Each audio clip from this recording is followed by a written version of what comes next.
pretty sure that I'll defer to Jim Stevens, to see if you agree with this or not. But 90% of your fights are the devil, and the devil got into you or your spouse, or both of you, right? Through all the assumptions that you retain from pop culture or from the worldly culture, what it says about marriage. And so you will be fighting some piece of Satan that got into your spouse probably years before they decided to go to the blessing, and they haven't washed it out. That's been my experience. What do you think, Dr. Stevens?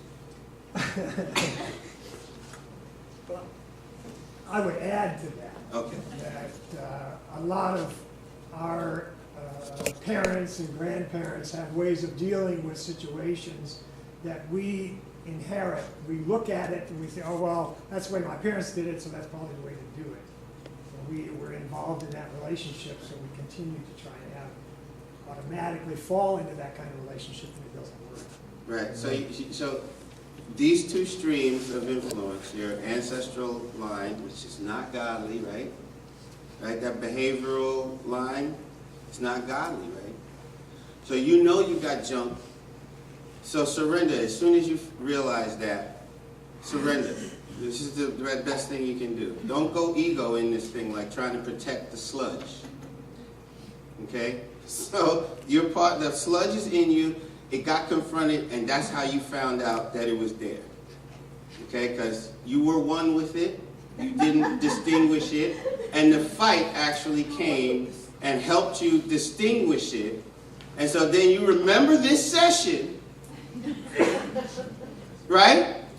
Because how often do we talk like this? So you remember this session, and you remember, oh, that's that sludge that's in me based on the assumptions that I adopted from ancestors and pop culture. Let me rethink. If you go on ego, then me is not only what God sees in you, but what Satan planted in you. That sludge that came to you through your false culture that you inherited from, and the pop culture. So when you protect yourself, you're protecting Satan.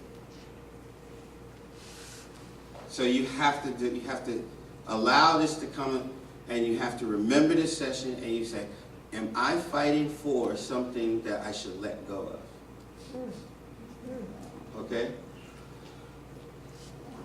Through the far-range weapons of the lance. And the lance in this scripture